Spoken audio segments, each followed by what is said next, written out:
اللهم لك الحمد كله ولك الشكر كله وإليك يرجع الأمر كله علانيته وسره، فأهل أنت أن تحمد وأهل أنت أن تعبد وأنت على كل شيء قدير. لك الحمد بالإيمان ولك الحمد بالإسلام ولك الحمد بالقرآن ولك الحمد بالمال والأهل والمعافاة.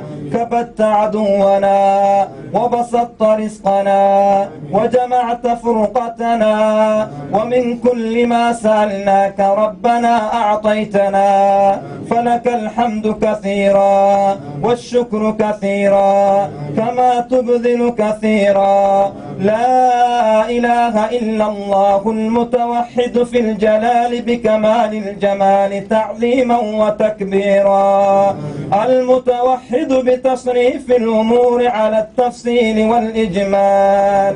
سبحان من خلق الخلق وأحصاهم عددا، سبحان من لم يتخذ صاحبة ولا ولدا. سبحانك ربنا ما أعظمك، سبحانك ربنا ما أكرمك، سبحانك ربنا ما أكرمك.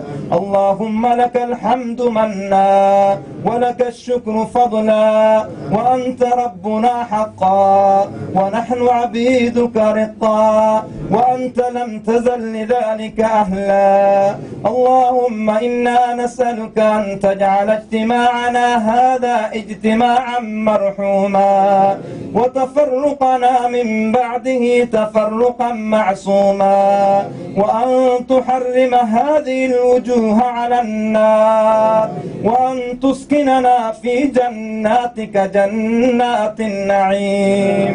اللهم إنا نسألك أن تسكننا في جناتك جنات النعيم.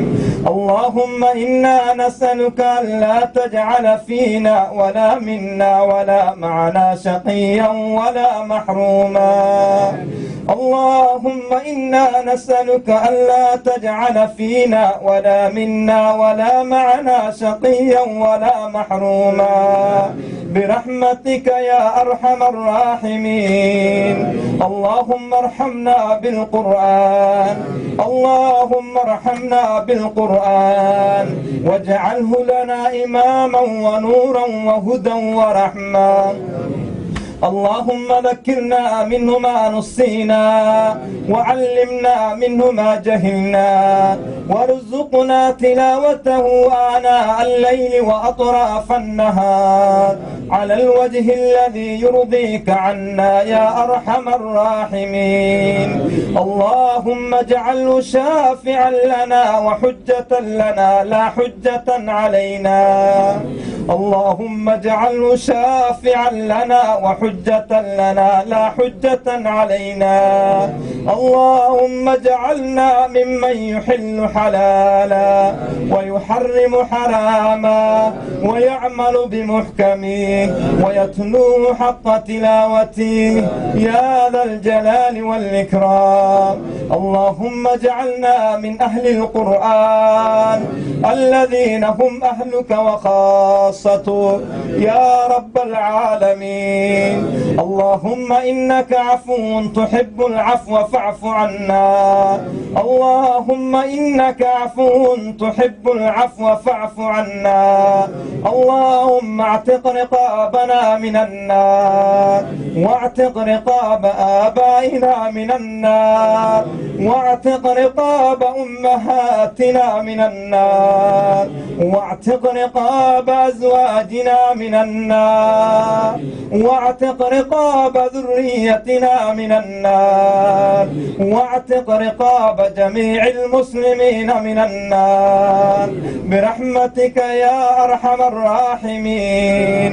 اللهم إنا نسألك إيمانا كاملا ويقينا صادقا مخلصا وقلبا خاشعا وعينا دامعا ولسانا ذاكرا ورزقا واسعا وحلالا طيبا وتوبة نصوحا قبل الموت وراحة عند الموت ومغفرة ورحمة بعد الموت والعفو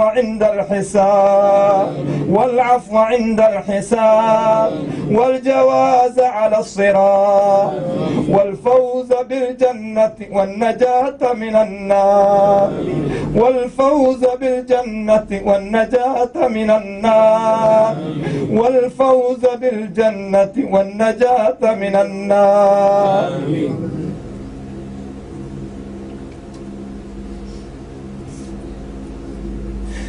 والفوز بالجنة والنجاة من النار.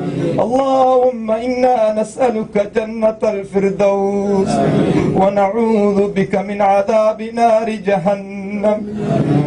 اللهم إنا نعوذ بك من عذاب نار جهنم.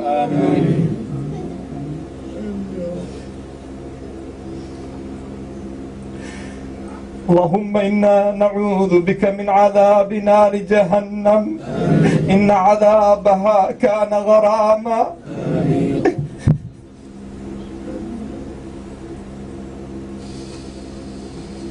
اللهم اختم لنا شهر رمضان برضوانك والعتق من نيرانك واجعل مآلنا إلى جناتك جنات النعيم.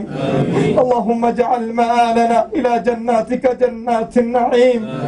اللهم يمن كتابنا ويسر حسابنا وبيض وجوهنا وارزقنا جوار نبيك محمد صلى الله عليه وسلم.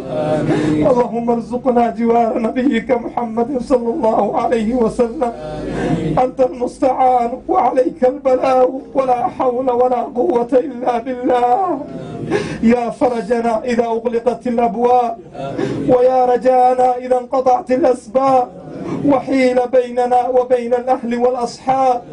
اللهم يا سامع الصوت ويا سابق الفوت ويا كاسي العظام لحما بعد الموت نسألك أن تجعلنا من المقبولين. اللهم إنا نسألك أن تجعلنا من المقبولين وأن لا تدع لنا في مقامنا هذا إلا بذنب مغفور وعمل متقبل مبرور وسعي مشكور برحمتك يا أرحم الراحمين.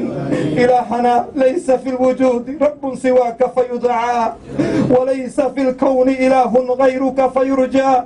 من الذي سألك فحرمته ومن الذي دعاك فطردته. اللهم تقبل صلاتنا وصيامنا. اللهم تقبل صلاتنا وصيامنا برحمتك يا أرحم الراحمين. ربنا آتنا في الدنيا حسنة وفي الآخرة حسنة وقنا عذاب النار. وصلى الله على نبينا محمد وعلى آله وصحبه وسلم.